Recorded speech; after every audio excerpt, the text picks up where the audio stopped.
네, 할렐루야. 네. 먼저 죄송합니다. 제 목이 좀 잠겨서 여러분들에게 말씀 전하는데 좀 클리어하지 못해서 좀 죄송합니다.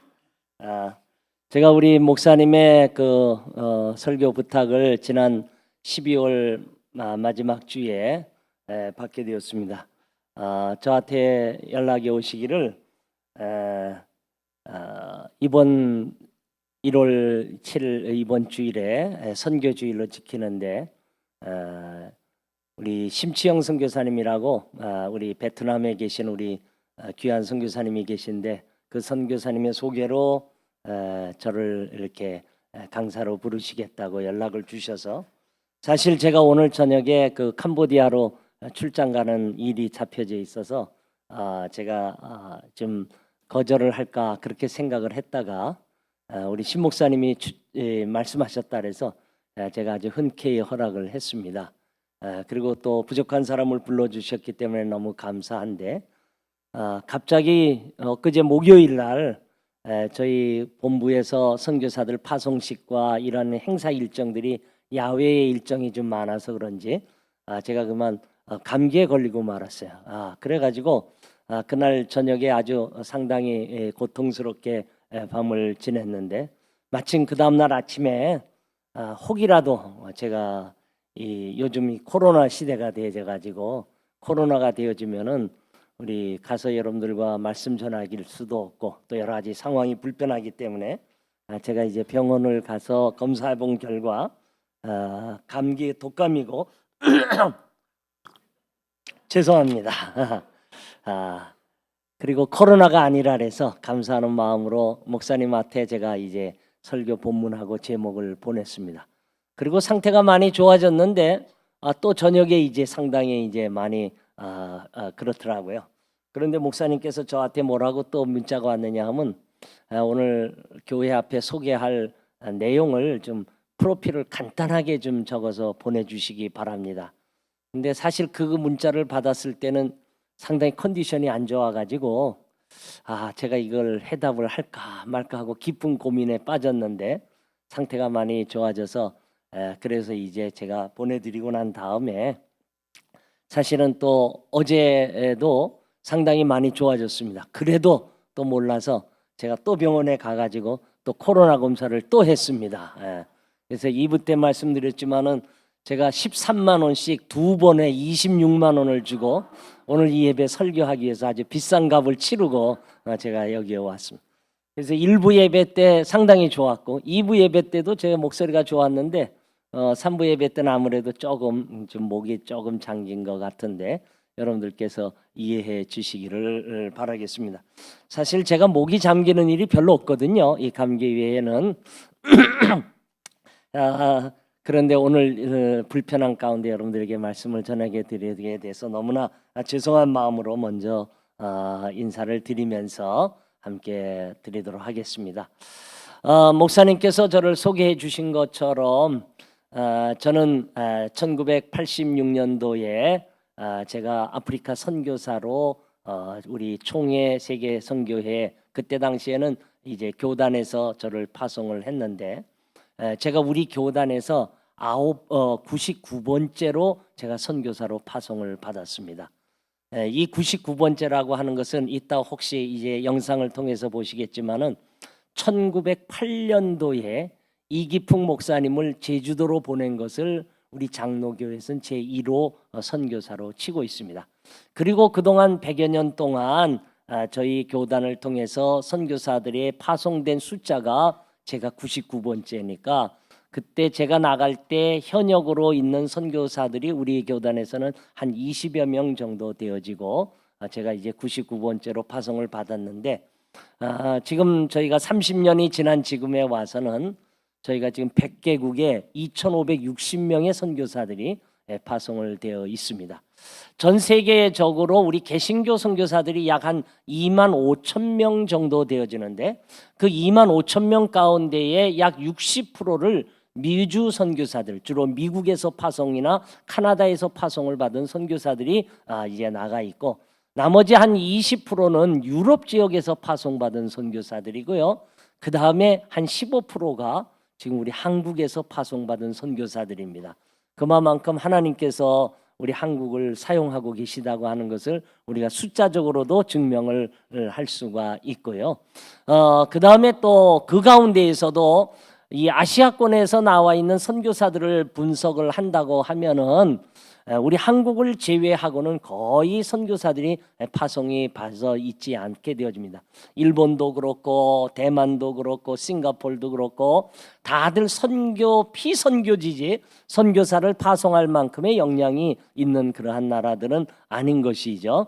그렇기 때문에 하나님께서 우리를 사용해 주셨는데 지금 전 세계에 제일 많이 보낸 교단은 미국의 남침내 교회입니다. 이 남침내 교가 약 7,500명의 선교사를 파송을 하고 있고요. 그 다음에 저희가 2,560명으로 저희가 전 세계에 두 번째로 많은 선교사들을 지금 우리 한국 교회가 파송을 하고 있습니다. 또 우리 다음으로 있는 우리 통합 측의 선교사들이 지금 약 한 1,500가정 저희가 지난주에 함께 모여서 의논을 했는데 1,500가정이고요. 그 다음에 또 침례교, 감리교, 또 성결교 이런 데가 한 400~500가정씩 이렇게 합쳐져서 지금 보통 우리 한국의 선교사들이 약 한 2만 명 정도 나가 있다고 저희가 이제 추산을 하고 있습니다.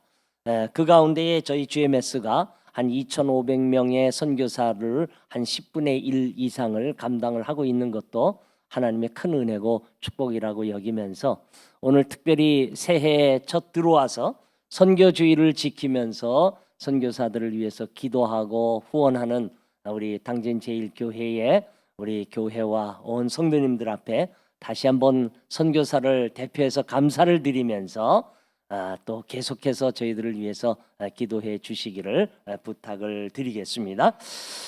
저는 케냐에서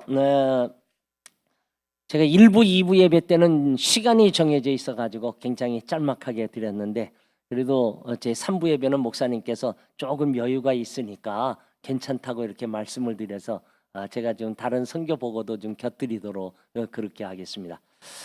저는 35년 동안 아프리카 케냐에 가서 사역을 하면서 주로 한 4가지 사역을 역점적으로 했습니다. 저희 선교사들의 사역이라고 해서 뭐 별나게 특별한 것은 없습니다. 국내에서 목회하고 있는 목회자들과 거의 같은 사역들을 진행을 하는데 국내의 목회자들은 자기 민족에게 자기 언어를 가지고 전하지만 저희는 타 문화권에 가서 다른 부족에게 그 나라 말을 가지고 그들을 전하는 그것이 다른 것이지 저희들이 하고 있는 사역도 국내의 목회자들의 사역과 거의 대동소이한 사역이다. 이렇게 여러분들께서 이해를 하시면 되겠습니다. 그 가운데서 저는 교회만이 이 땅의 소망이라고 여기고 있습니다.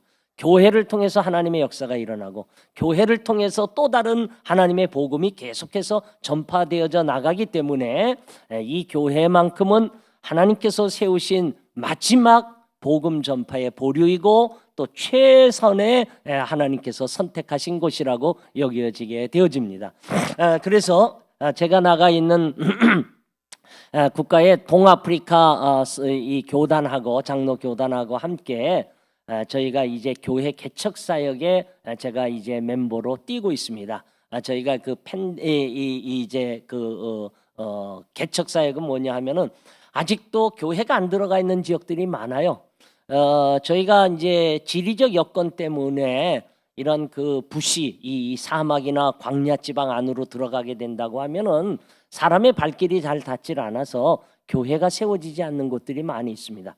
도시를 중심으로 하는 그러한 교회들은 세워졌지만 지방이나 사막이나 광야나 이런 산간 지역으로 들어가서는 교회가 세워진 지역이 많지 않기 때문에 저희가 이제 2030 프로젝트라 해가지고 2030년도까지는 어떻게 하든지 복음이 들어가지 않는 지역마다 우리가 복음을 전하고 교회를 세우자 이런 그 목표를 가지고 저희가 이제 했는데 제가 사역했던 지나간 30년 동안 제가 22개의 교회를 개척을 하고 또 교회를 세우고 또 현지 목회자들한테 이양을 하고 저희는 또 다른 교회를 개척하고 하는 그러한 교회 개척 사역을 중점적으로 해오게 되었습니다. 그리고 아울러서 이거와 필요한 사역들이 있었는데 그것이 바로 이제 이 목회자들을 키워내는 일입니다. 지도자들을 양육하는 일입니다. 저희들이 나가서 복음을 전할 때 가장 어려운 문제 중에 하나는 이게 이 커뮤니케이션이 이게 잘 안 되고 있다는 것입니다. 저희 케냐만 하더라도 50개 부족이 있어요. 여러분들 우리 한국은요, 이게 조금 저 평안도부터 저 제주도까지 사투리와 방언이 있을 망정 그래도 한 언어 가지고 다 통하지 않습니까? 근데 저희는 이 50개 부족이 있다 보니까 이 50개 부족이라는 말은 그 부족 하나하나마다 말이 다 달라요. 문화도 다르고 풍습도 다르고 사실은 엄격하게 본다고 하면 전혀 별개의 부족 사람들인데 지금에 와서 이제 정치적으로 지역적으로 하나가 되어져서 한 나라를 형성을 하고 있지만은 그러나 완전히 다른 언어가 되어집니다. 그래서 이 언어를 이 50개 언어를 우리가 어떻게 할 수 없었는데 우리 케냐 같은 경우로 하려면은 1844년도에 영국 런던 바이블 소사이어티에서 처음으로 독일계 선교사를 파송을 합니다. 그 독일계 존 크라프라고 하는 사람이 우리 아프리카에 첫 발을 디디면서 제일 먼저 만난 부족이 어느 부족이냐면 스와힐리라는 부족을 만났어요. 근데 그 스와힐리라는 부족은 해변에 아주 조그마한 부족입니다. 근데 그 부족을 만나서 그 부족의 언어를 배워가지고 그 다음에 이제 내륙으로 들어가면서 복음을 전하다가 보니까 이 스와힐리어가 동아프리카에 이렇게 편만하게 퍼지게 되어졌죠. 그런데 아프리카에는 그때 지금도 그렇습니다만은 말은 있는데 문자가 없습니다. 여러분들 아프리카에서 유일하게 문자가 있는 나라는 딱 한 나라밖에 없습니다. 그 나라가 여러분들이 알고 있는 에티오피아라고 하는 나라 외에는 모든 사람들이 문자가 없어요. 말들만 하죠. 그래서 영어 알파벳 가지고 소리 나는 대로 써서 쓰고 사용을 하고 있습니다. 그래서 이 스와힐리어도 마찬가지로 이제 배워야 되는 언어예요. 끼꾸유 부족이 스와힐리어를 쓰려면 배워야 되고 마사이 부족이 스와힐리어를 쓰려면 배워야 돼서 그래서 나라에서 이 스와힐리어를 공용어로 선택을 했어요. 그래서 이 부족이 50개 부족이니까 다 말이 틀리니까 그래서 이제 스와힐리어를 공용어로 만들어서 쓰게 되어지고 그 다음에 영국이 한 300년 동안 식민 통치를 했습니다. 그러다 보게 되니까 영어를 사용하게 되어졌어요. 그래서 이 영어를 이 사람들이 독립을 하고 난 다음에 이 오피셜 랭귀지로 사용을 해서 저희 케냐는 일반적으로 영어를 사용하고 있는 영어권 국가가 되어져서 이제 영어를 가지고 모든 관공서 일이나 일들을 감당을 하고 있게 되어집니다. 이러하기 때문에 저희가 가서 부족의 설교를 하면은요, 이 앉은 청중들이 어떤 끼꾸유도 앉아 있고 마사이도 앉아 있고 깜바 부족도 앉아 있다 보니까 언어 하나 가지고 이게 이해를 다 못하는 거예요. 그래서 저희가 설교를 스와힐리어를 하거나 영어로 설교를 하면은 통역자가 보통 몇 명 쓰느냐면 어떤 때는 2명, 3명까지 서요. 그러다 보면요, 제가 이 통역을 하는 중에 제가 무슨 말을 했는지 잊어버려가지고 다음 설교가 연결이 안 될 때가 굉장히 많아요. 여러분들 우리의 언어가 하나가 됐다는 이 자체가 하나님의 놀라운 축복입니다. 네, 이것도 어느 민족에게 없는 그러한 그 하나님의 놀라운 축복 가운데 살고 있다는 것을 가지고 우리가 생활을 해야 될 것 같습니다. 그 다음에 이제 그래서 저희들이 이제 지도자들을 양육을 해서 그 지도자들, 목회자들로 하여금 자기 부족에게 가서 복음을 전하게 하는 그러한 지도자 양육 프로그램들을 저희가 진행을 하고 있고요. 그 다음에 저희 케냐에 이 산하 제한이 없이 어린아이들을 많이 낳습니다. 그리고 또 하나는 뭐냐 하면은 이 조혼입니다. 그래서 보통 12살 정도가 되면 성인식을 하고 그 다음부터는 결혼을 하게 되어집니다. 그러다 보게 되니까 자녀들이 많이 애들이 태어나요. 저희 전체 국민의 50%가 15세 미만의 청소년들입니다. 어른들은 일찍 죽어요. 저희가 평균 수명이 46세거든요. 그러니까 어른들은 일찍 죽고 애들은 많이 태어나고 보통 한 여인들이 어린아이를 보통 15명 정도씩은 아이들을 낳습니다. 그런데 죽으래는 죽고 살래는 살거든요. 그렇기 때문에 우리 교회는 좀 크지만 그래도 이런 교회 정도에 한 부인 한 10명 거느린 저 교인이 한 서너 명만 오면 그냥 꽉 차요. 애들이 그냥 애들만 막 그러니까. 근데 이게 모계 사회가 되어졌어요. 그래서 일부 다춥니다. 그래서 보통 부인들을 평균 4명에서 5명 정도 거느리고, 많이 거느리는 사람은 한 10명도 이제 부인들을 하는데, 이 모계 사회라고 하는 것은 저도 아프리카에 가서 이해가 됐어요. 우리가 생각할 때 가지고 있는 모계 부계 사회가 아니라 어느 정도냐 하면은요, 이 모계 사회 입장에서 보면은 부인이 5명이라면은 부인 입장에서 보면은 남편은 하나밖에 없어요. 자꾸 우리는 남편 입장에서 보니까 부인이 5명인데 그렇게 보질 않고 부인 입장에서 보면은 남편은 하나예요. 그래서 어떻게 하느냐 하면 첫 번째 부인이 만일 어린아이를 낳고 또 두 번째 부인이 낳았어도요, 두 번째 부인의 아이는 내 아이가 아니에요. 남편의 아이지.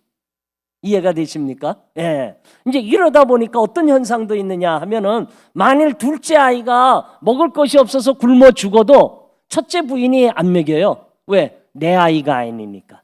이게 모계 사회의 하나의 특징이에요. 그러다 보니까 이 부부의 모든 생활도 그렇습니다. 그런데 제가 볼 때 처음에 가서 야, 부인이 이렇게 4-5명이면 맨날 그 집안에서 싸움이 일어날 것 같죠. 근데 얼마나 평안하고 아름답고 즐겁게 사는지 몰라요. 이 부인들이 아주. 근데 어떻게 하느냐면 첫째 부인이 모든 걸 다 통제를 합니다. 통제를 해가지고 이제 이렇게 얘기를 합니다. 오늘은 남편한테 얘기합니다. 오늘은 당신이 셋째한테 가십시오. 오늘은 당신이 첫째한테 가십시오. 그리고 다 첫째 부인이 그냥 다 컨트롤해. 그러니까 모든 다른 부인이 누구 말을 들어야 될까요? 첫째 부인의 말을 들으니까 화목해지는 거예요. 이게 엄격한 나름대로 규율을 가지고 있습니다.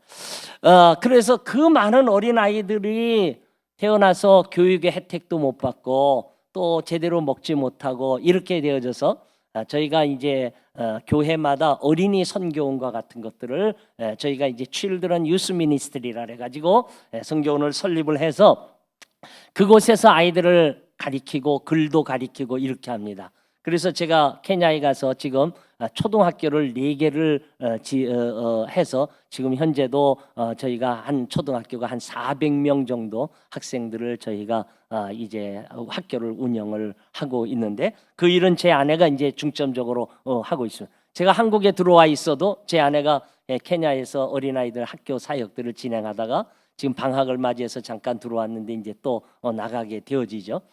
그런데 이 아이들을 키워야 되는데 그 이유는 무엇이냐 하면요, 저는 우리 한국 교회가 여기까지 오기까지 이렇게 성장한 배경에는 여러 원인들이 많이 있지만 그 중에 저는 제일 중요한 원인 중에 하나가 주일학교라고 하는 사실이죠. 주일학교 하는. 제가 어렸을 때에 제가 다니던 조그마한 교회가 있었습니다.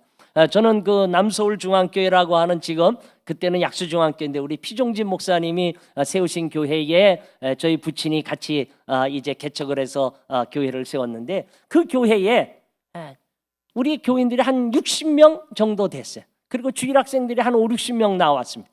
그런데 어린이날 또 무슨 추수감사절, 성탄절 되면 애들이 엄청나게 몰려와가지고 그 좁은 마룻바닥에 앉아있을 수 없을 정도로 많이 와요. 왜 오는 줄 아세요? 그날 교회가 선물 주는 날이에요. 어린이날은 주로 빵 같은, 옛날 기억하는데 삼립빵 같은 크림빵 같은 거 줬고요. 그 다음에 또 추수감사절에는 교회가 시루떡 만들어가지고 애들한테 논아줬고, 성탄절 되면은 학용품 같은 거, 이런 거, 연필, 공책 이런 걸 선물로 주니까 애들이 그거 받으려고 주일날 엄청나게 많이 옵니다. 그래 왔다가 그 다음 주일날 되면 많이들 떨어져 나가요. 떨어져 나가지만 그래도 그 중에 한 10명은 남아있어서 계속 신앙생활을 하는 거예요. 여러분들 가운데도 아마 그때 그거 하나 받으려고 나왔다가 신앙생활 오늘까지 하신 분도 아마 혹이 있을 거라고 여겨집니다. 학생 때, 청년 때, 뭐 이럴 때 나오잖아요. 그게 왜 그러냐면 이 어린아이들의 마음은 순수한 마음이다. 영어로 표현한다고 하면은 이게 소프트 스톤이에요. 부드러운 마음이에요. 근데 어른들의 마음은 하드 스톤이에요. 딱딱해. 그래가지고 복음이 들어가질 않아요. 뭐 이 핑계 저 핑계 많이. 지금도 어른들 한번 전도해 보세요. 이게 쉽습니까? 얼마나 힘든지 몰라. 근데 아이들은 순수한 마인드거든요. 그래서 지금 우리 아프리카에 있는 이 아이들을 지금 우리가 복음으로 키우고 말씀으로 키우고 그들을 잘 키워놓으면 10년, 20년 후가 되면은요 그 나라의 지도자들이 될 아이들이거든요. 그걸 바라보고 저희가 어린이 사역자들과 함께 저희가 이러한 일들을 진행을 하고 있고요. 그다음에 이제 저희가 하나 하고 있는 데는 복음 개발 사역이라 그래 가지고 아직은 아프리카가 여러 가지로 어려운 상황들이 많이 있습니다. 저희들의 도움이 필요한 것들이 많이 있어요. 근데 그 많은 도움을 저희가 다 할 수는 없죠. 근데 그 가운데에서 저희가 절실히 필요했던 몇 가지 사역이 있었습니다. 그 중에 하나가 뭐였느냐 하면은 우물을 개발하는 사역입니다. 여러분들 이 물은 생명입니다. 물은 생명. 여러분들 전기는 없어도 살 수 있는데 물이 없이는 살 수가 없어요. 그래서 그 마사이 여인들을 보게 된다고 하면은 오늘 뭐 제가 시간이 없어서 저희들이 그러한 사역들의 동영상이나 다 보여드릴 수 없습니다만은 보면은 10kg, 20kg씩 이 여자들이 머리에 이고요. 그 다음에 가가지고 물 한 동이 가져오면 그 물 한 동이 가지고 그들이 이제 한 일주일 동안 아껴가면서 씁니다. 여러분들 우리가 요만큼 물 조그만 대야 하나 같은 거에다가 물을 하나 바가지라고 보시면 돼요. 바가지에다가 이 컵을 그날 10명의 티를 마신다 그랬으면 10명이면 몇 명이 먹고 나면은 그걸 그 바가지에서 씻습니다. 그리고 또 줍니다. 그리고 또 다른 거 또 씻고 컵이 10개가 없으니까 또 남들에게 줘요. 나중에 씻은 물을 보면은 물이 더 새카매. 네. 근데 그걸 버리질 않아. 또 어떻게 하는지 아세요? 그거를 다시 끓여가지고 거기다가 티를 불러가지고 티로 줍니다. 제가 케냐에 가가지고 제일 먼저 받은 문화 충격이 뭐냐 하면은 제가 이제 9월 6일 날 아프리카에 도착을 했는데 9월 8일 날 첫 마사이 부족에 들어갔습니다. 그래서 아프리카에서 그 교인들이 한국에서 선교사가 왔다니까 저에게 티를 대접을 했습니다. 그래서 그 소똥집에서 티 한 잔을 딱 받았는데 받아서 보니까 이 컵 주위에 파리떼가 그냥 뺑 놀러 앉아버렸어요. 까만히 그냥 엄청나게 큰 파리떼들이 그냥 뺑 놀러 앉았어요. 그래서 그냥 후 불어가지니까 이놈들이 다 날아갔어요. 그리고 아내를 보니까 벌써 한 5-6마리는 빠져가지고 있는 거예요. 요즘 같으면 이걸 해결하는 방법을 노하우가 생겼는데 이제 이틀밖에 안 된 천연병이잖아요. 그렇지 않습니까? 그리고 그 현지인들이 주는 거를 거부할 수 없으니까 이빨로 그 파리만 건져내고 그거를 먹었던 게 제가 아프리카에 가서 첫 경험한 하나의 일종의 문화 충격이랄까요? 하는 그런 것들이 있습니다. 그래서 저희가 이 우물을 개발을 해서 우물을 개발을 하면은 그곳에 사람들이 모이게 되어지는 이게 하나의 복음의 접촉점입니다. 그래서 우리가 그 지역에다 교회를 세우고 또 나가서 또 다른 지역에다 하고 이런 일을 하면서 지금까지 한 40여 개의 저희가 우물을 파서 개발을 한 그러한 것들이 있는데 그러한 자료들을 오늘 저희가 사실은 짧은 시간이기 때문에 보여드릴 수는 없고 혹 다른 기회가 되어진다고 하면 여러분들과 함께 아프리카의 선교 보고를 함께 나눌 수 있는 그런 시간을 마련해 보도록 하겠습니다. 오늘 이 본문의 말씀을 제가 잠깐 드리면서 기도의 제목을 삼기를 원합니다. 저는 오늘 이 본문의 말씀이 저의 선교의 지표로 삼고 있는 말씀이기에 여러분들에게 드리려고 하는 것입니다. 오늘 본문의 말씀은 어떤 말씀이냐면은 복음의 증거자였던 사도 바울이 사도행전 13장에 보면은 안디옥 교회에 파송을 받아가지고 바나바와 함께 제1차 전도 여행을 갑니다. 그리고 소아시아 일대의 1차 전도 여행을 마치고 저가 제2차 전도 여행을 준비하는 과정에 일어났던 한 사건입니다. 바울은 제2차 전도 여행을 어디로 가려고 했느냐 하면은 아시아로 가서 복음을 전하려고 했습니다. 저가 왜 아시아로 가서 복음을 전하려고 했는지 성경에는 자세하게 기록이 되어 있지 않지만은 많은 성경학자들이 이야기하기를 사도 바울이 아시아로 가는 도시가 있었는데 7절에 보면은 저가 무시아 앞에 이르러 비두니아로 가고자 애쓰되 하는 말을 봐서 비두니아라고 하는 도시로 가서 복음을 전하려고 했습니다. 근데 이 비두니아는 어떤 도시냐 하면은 그때 당시에 지금의 터키에 있는 도시입니다. 비두니아는 아시아로 들어가는 길목에 있는 도시예요. 그러다 보게 되니까 그곳에 교통이 발달하고 그다음에 상업이 발달하고 많은 사람이 모이게 되어지는 것이죠. 이렇게 되어지니까 복음 증거자인 사도 바울 입장에서 볼 때에 이곳에 가서 복음을 전하면 많은 사람이 들을 것이고 들었던 그 복음을 자기들의 고향으로 돌아가서 전파할 수 있는 복음의 빠른 확산력을 바라보고 사도 바울은 비두니아로 가서 복음을 전하려고 생각을 했습니다. 그런데 문제가 생겼어요. 어떤 문제가 생겼습니까? 6절 말씀해 보니까 성령이 아시아에서 말씀을 전하지 못하게 하시고, 아시아로 가려고 하는데 성령께서 막으시는 거예요. 7절에는 뭐라 그래요? 예수의 영이 허락지 아니했다 그랬어요. 바울이 다른 일 하는 게 아니라 아시아로 가서 복음을 전하려고 하는데 성령께서 막으시고, 그리고 그날 밤에 무엇이 보입니까? 9절에 보니까 바울에게 마게도냐의 환상을 통해서 마게도냐로 부릅니다. 건너와서 우리를 도와달라고 하는 그 음성을 듣고 10절 첫 절을 봅니다. 바울이 그 환상을 보았을 때 우리가 곧 마게도냐로 떠나기를 힘쓰니, 저는 사도 바울의 위대성이 여기 있다고 봐집니다. 저가 아시아로 가려고 애를 썼다는 말에는요, 요즘 말로 표현하면 많은 것을 준비하고 기도하고 결정을 했다는 얘기거든요. 그냥 뭐 쉽게 한 게 아니에요. 그런데 하나님께서 그 아시아로 가는 것을 막으시고 저가 전혀 생각해 보지도 아니하고 그곳에 어떤 사람이 있는지 무슨 일을 만날는지 알지 못하는 이 마게도냐로 부르셨을 때 사도 바울이 마게도냐로 곧 떠나기를 힘썼다 그랬어요. 이미디어트니.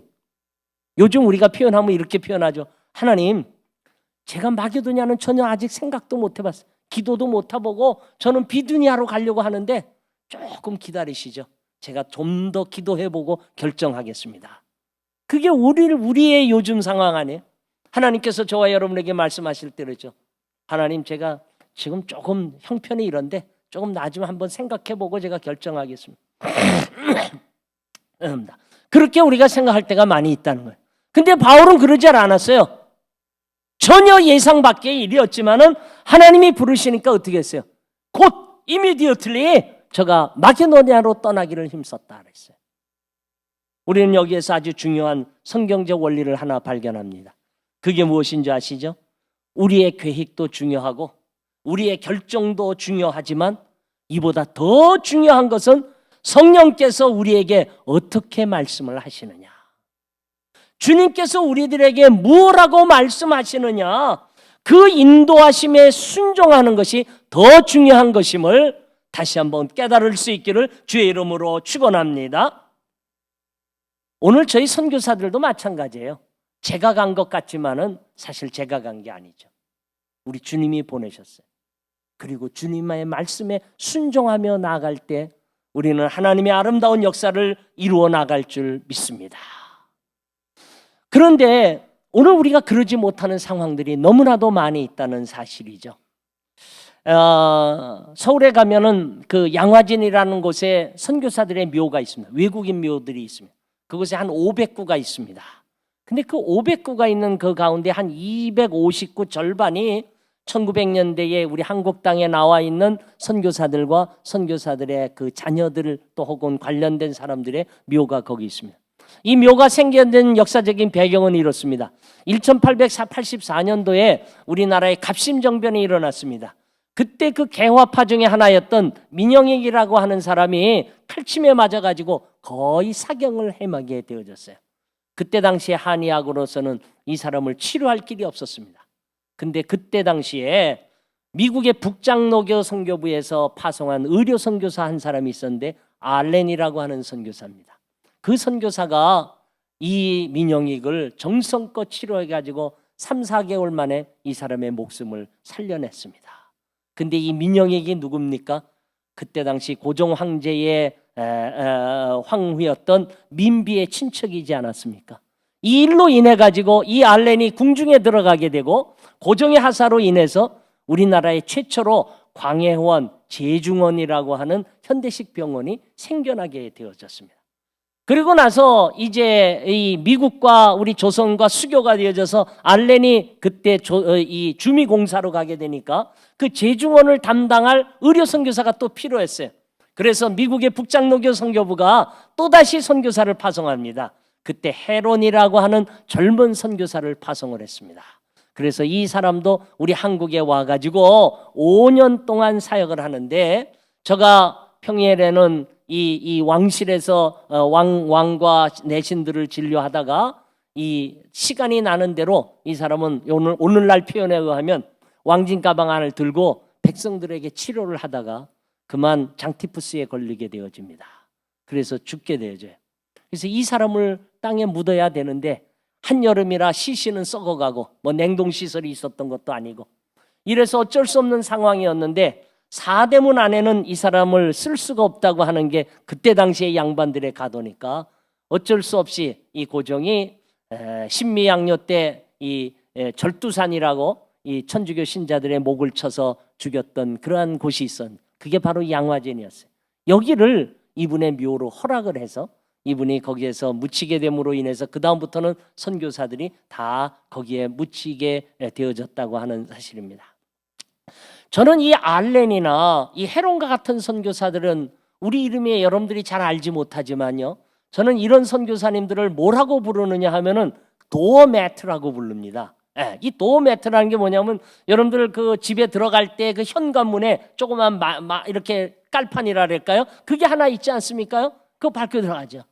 이런 사람들의 하나님께서 이 도어매트로요, 이런 분들을 이 땅에 먼저 보내주심으로 인해 가지고 뒤를 이어서 본격적인 말씀의 사역자들인 언더우드와 아펜살라가 이 땅에 들어올 수가 있었던 것이죠. 하나님의 귀한 일꾼들의 이러한 희생이 바로 여기에 있었다고 하는 이 사실입니다. 근데 그때 당시에 우리나라가 어땠을까요? 참으로 힘들었습니다. 가난한 나라였었어요. 1920년대에 케인이라고 하는 사람이 세계 선교의 이 동향에 대해서 보고를 한 보고서가 있는데 그 중에 한국 편이 하나 있었습니다. 그 한국 편에 보면은 우리 한국을 세 가지로 요약을 해놨어요. 그 첫째가 뭐냐면은 한국은 전염병이 창궐하는 나라다. 그렇습니다. 제가 아프리카 가서도 느꼈습니다. 한번 콜레라가 돌면요, 몇 명 죽는 게 아니라 2,000명, 3,000명 죽는 거예요. 여러분들 제 옆 나라에 있는 루안다라고 하는 나라가 있는데 인구가 450만입니다. 거기는 두 부족밖에 없어요. 후투와 투치라는 두 부족밖에 없는데 이 두 부족끼리 싸웠는데 2년 사이에 얼마가 죽었는지 아십니까? 150만 명이 죽었어요. 이게 있을 수가 있습니까? 제가 우리 케냐에서도 너무나 안타까운 일들이 벌어졌어요. 선거 때 한번 부족끼리 싸움이 일어났어요. 그때는 끼꾸요하고 그 다음에 이제 루야라고 하는 부족하고 두 부족이 싸움이 일어났는데 어떻게 하면 교회에, 제가 있었던 동네의 교회에 거기에 이 루어 부족이 많이 있었어요. 루어 부족이. 그런데 그 부족들이 예배를 드릴 때에 끼꾸요 부족이 들어와갖고 칼로 그 교인들을 다 죽여버렸습니다. 근데 그 죽인 사람이 누군지 아세요? 다 그 교회 교인, 평상시에 교회 나오는 사람들. 이게 참 있을 수가 없는, 생각할 수가 없는 그런 일들이 있어요. 이 부족의 이 갈등이라는 것은 아프리카에서는 아주 그냥 너무나 심화가 되어지는 건데, 그리고 이런 걸로 인해서 수많은 사람이 죽어갈 전염병이 창궐하는 나라. 그 다음에 거기다 또 뭐라고 썼느냐 하면요, 한국은 세계에서 가난한 나라 중에 하나라 그랬어요. 그때 당시 여러분들 이 자리에는 저보다 연세가 많으신 분들 계시지만 제가 어렸을 때도 주변에 보면, 저는 그래도 조금 부유한 환경에서 자랐습니다만은 제 국민학교, 초등학교, 중학교, 고등학교 다닐 때에 도시락 싸가지고 오지 못하는 우리 친구들이 얼마나 많은지, 등록금 되지 못해갖고 선생님들한테 맨날 쫓겨다니는 집에 갔다 오는 학생들이 얼마나 많은지 뭔지 모르거든요. 제가 저희 집에서 제 어렸을 때 이 국수집을 했는데요, 그 국수를 하고 나면은 다른 건 다 상품으로 팔고 나면은 찌꺼기가 있어요. 잘라진 거. 그거 이렇게 하면서 좀 싸게 파는데 보면은요, 그거 한 덩어리 제가 볼 때 두 사람이 먹어도 안 될 거예요. 근데 그 집이 그거 가져가서 뭐 이러고저러 넣어서 그때는 애들도 많고 집안 식구도 많잖아요. 한 10명 정도가 먹는 거예요. 그 가난한 사람들이 얼마나 많이 있었습니까? 그만큼 우리가 형편없는 나라였거든요. 그런데 그때 당시에 미국하고 우리하고 비교해 보면은요, 미국은 102층의 엠파이어 스테이트 빌딩이 있었어요. 우리는 아직 초가집을 벗어나지 못한 1920년대에 말이에요. 그러니까 그 갭이라는 것은 엄청난 갭이 있는 것이요. 그때에 우리 한국의 선교사들이 들어와서 복음을 전함으로 인해서 우리가 구원받은 백성이 됐어요. 여러분들, 제가 1부, 2부 때도 말씀드렸습니다. 하나님께서 우리의 주시긴 복 가운데 최대의 복이 뭔지 아십니까? 그건요, 집이 생기고 금은보화가 생기고 우리에게 뭐 어떤 높은 권세가 생긴 이것보다 더 놀라운 축복이 하나 있는데, 그건 뭐냐면 우리가 예수 믿고 구원받은 거예요. 하나님의 백성이 된 거예요. 이거보다 더 큰 축복이 없는 것입니다. 하나님께서 우리를 구원하시기 위해서 하나님의 사람을 이 땅에 보내주셨어요. 그래서 제가 유튜브에 본다고 하면은 언더우드 선교사가 이제 했던 기도문을 만든 영상이 있는데, 그때 당시에 우리 한국상을 너무나 잘 보여주고 있고 선교사들의 마음을 너무나 잘 보여주고 있어요. 그래서 이 시간 그걸 한번 좀 같이 보려고 합니다. 한번 보시겠습니다.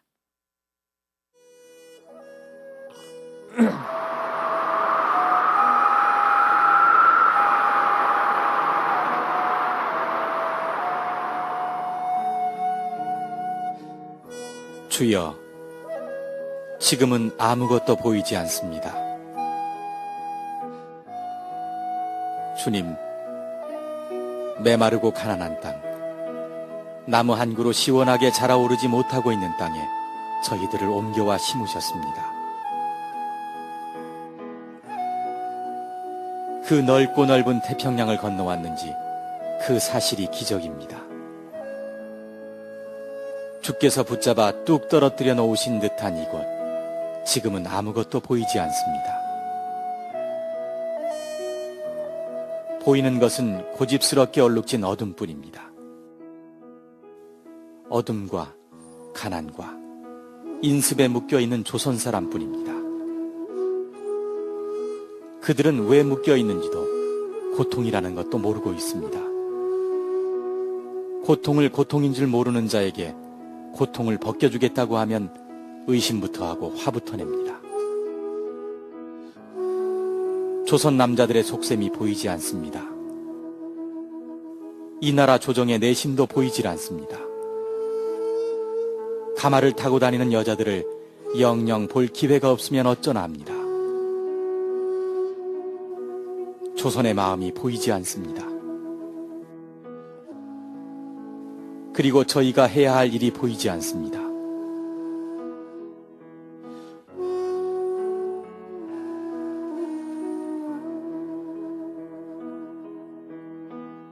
그러나 주님, 순종하겠습니다. 겸손하게 순종할 때 주께서 일을 시작하시고 그 하시는 일을 우리들의 영적인 눈이 볼 수 있는 날이 있을 줄 믿나이다. 믿음은 바라는 것들의 실상이요 보지 못하는 것들의 증거니라고 하신 말씀에 따라 조선의 믿음의 앞날을 볼 수 있게 될 것을 믿습니다. 지금은 우리가 황무지 위에 맨손으로 서 있는 것 같사오니, 지금은 우리가 서양 귀신 양귀자라고 손가락질 받고 있사오나, 저희들이 우리 영혼과 하나인 것을 깨닫고 하늘나라의 한 백성 한 자녀임을 알고 눈물로 기뻐할 날이 있음을 믿나이다. 지금은 예배드릴 예배당도 없고 학교도 없고 그저 경계의 의심과 멸시와 천대함이 가득한 곳이지만 이곳이 머지않아 은총의 땅이 되리라는 것을 믿습니다.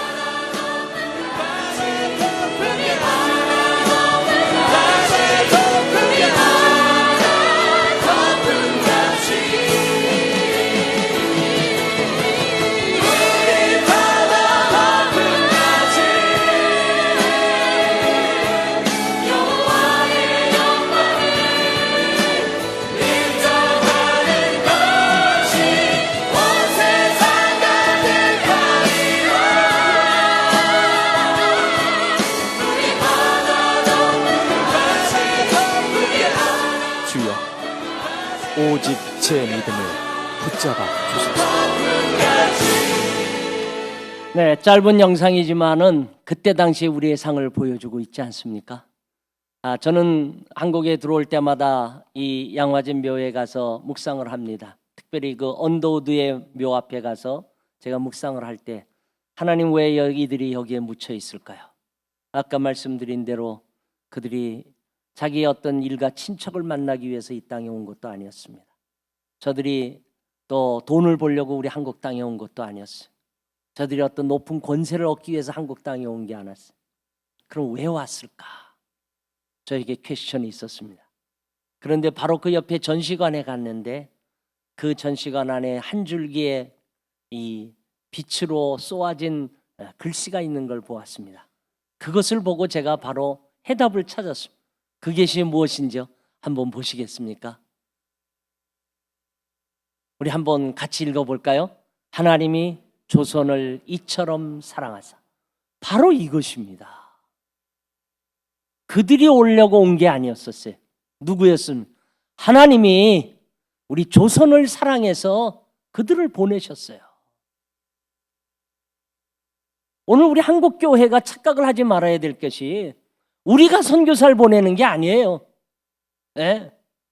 하나님이 보내시는 거예요. 하나님이 아프리카도 보내고 하나님이 아시아도 보내고 하나님이 남미에도 보내신 것이, 저와 여러분은 단지 뭐예요? 우리가 이 일에 쓰임받는 통로자일 뿐입니다. 전달자일 뿐인 것이에요. 하나님께서 저와 여러분, 저는 이 유튜브를 보면서 저렇게 참 열악했던 우리 한국을 하나님이 오늘 이렇게 아름답게 성장시킨 이유가 뭐냐는 거죠. 우리로 하여금 이 복음의 빛을 갖게 하기인 거예요. 오늘날 우리 한국교회가 이렇게 아름다운 교회를 건축하고 이곳에서 우리가 아주 편하게 예배를 드리지 않습니까요? 우리만 예배를 드려서는 되는 게 아니에요. 우리로 하여금 아직 복음을 듣지 못한 사람들에게 복음을 전하게 하시는 하나님의 섭리가 있기에 하나님께서 우리를 여기까지 성장시킨 줄 믿습니다. 여러분들이 받은 이 복을요, 다른 사람들에게 전해야 됩니다. 이것이 오늘 우리 크리스찬들이 가지고 있는 그러한 의무고 사명인 줄 믿습니다. 제가 이야기 하나를 하고 마치려고 합니다. 오늘 제가 본문보다도 다른 얘기를 좀 많이 했는데요. 제가 총신에 다닐 때에 도서관에 가면은 역대 교장들의 사진이 걸려있어요. 우리 목사님 기억하시는지. 제 1대 교장이 누구냐 하면 사무엘 마페시라고 하는 마포 사멸 박사입니다. 이분이 미국의 북장로교 선교사로 우리 한국 땅에 와서 평양신학교를 처음 생겨서 그것이 오늘날 저희 총신까지 내려오게 됐습니다. 그 1대 교장이었고, 제 2대 교장은 영어 이름으로는 캠벨이라고 하고요, 한국 이름으로는 감부열이라고 하는 분인데, 그분이 제 2대 교장이고, 제 3대 교장으로 이제 박형령, 박윤선 이러고 이제 한국 분들이 이제 신학교의 교장으로 가는데, 저는 그 2대 교장 감부열이라는 분을 만나본 적도 없지만은 제가 그냥 도서관에 가서 그 사진만 보고 저분이 바로 우리 총신의 평양신학교 2대 교장이었구나, 이렇게 생각을 했습니다. 이분이 1910년도에 우리 한국 땅에 와서 일생을 드린 선교사님입니다. 그리고 한국에서 강원도 원주에서 자녀를 하나 낳았습니다. 그래서 이름을 캠벨 주니어라고 붙였어요.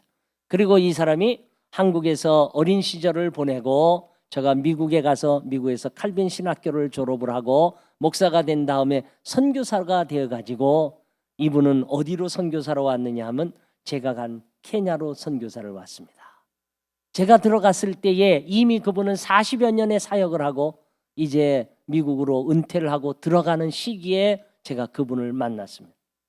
그래서 그때 당시에 제가 케냐에 들어간 선교사로 제가 4번째로 들어갔기 때문에 또 이분이 한국이 고향이잖아요. 한국에서 태어났으니까 한국말도 너무나 잘합니다. 그래서 이제 그분하고 같이 이제 교제를 하기 시작을 했습니다. 그래서 이제 이분이 들어간다고 해가지고 저희 집에서 이제 모처럼 한식을 있는 것 가지고 다 준비를 해서 그분 4분을 초대를 하고 저녁 식사를 했습니다. 저녁을 잘 먹고 난 다음에 차를 마시는데 갑자기 이분이 차를 들더니 저희들을 한참 쳐다보더니 우시는 거예요.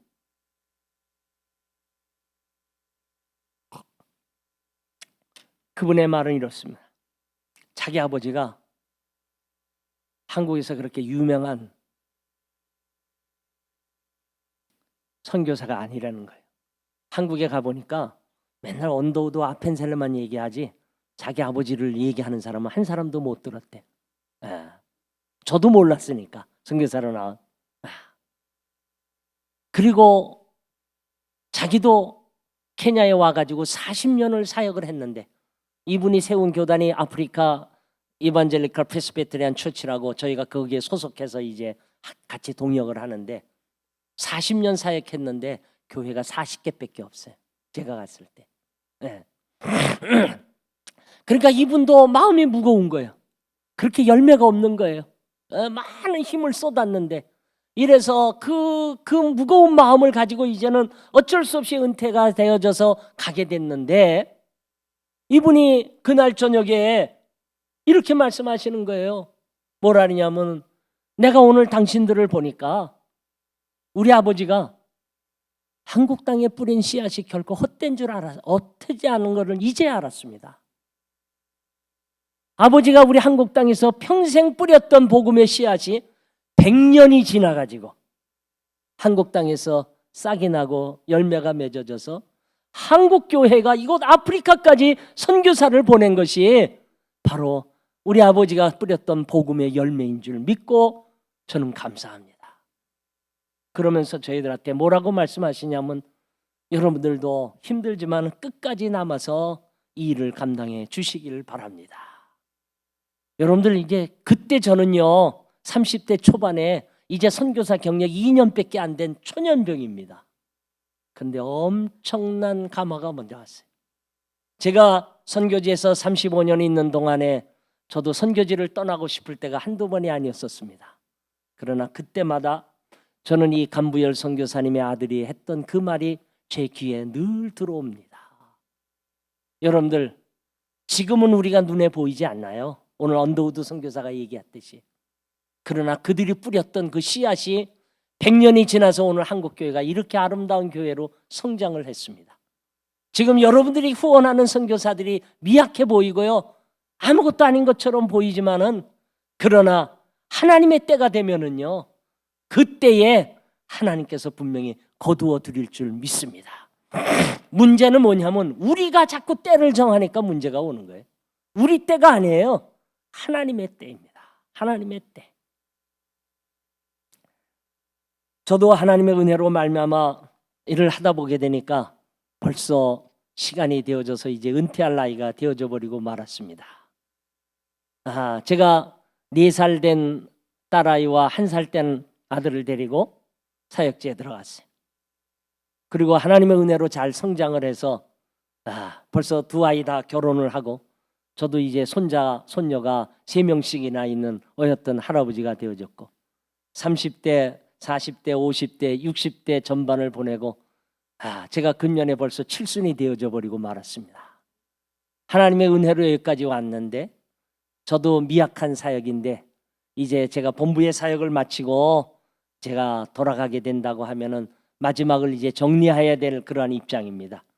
사랑하는 성도님 여러분, 부족한 사람이 이곳에서 사역하고 있는 동안, 또 우리가 여러분들이 보낸 선교사님들 있는 그곳에서 그 일이 비록 크게 보이지 않는다고 할지라도, 눈에 보이지 않는다고 할지라도 하나님의 때에는 분명하게 거두어 드릴 줄 믿습니다. 여러분들께서 우리 선교사님들을 위해서 계속해서 기도해 주시기를 부탁을 드리면서 이것으로 마치도록 하겠습니다. 기도합니다. 하나님 감사합니다. 우리 당진 제1교회를 이곳에 세우시고 오늘까지 역사하여 주심을 감사합니다. 앞으로도 더욱더 이 교회를 통하여 하나님의 아름다운 복음의 사역들이 일어나게 하여 주시옵소서.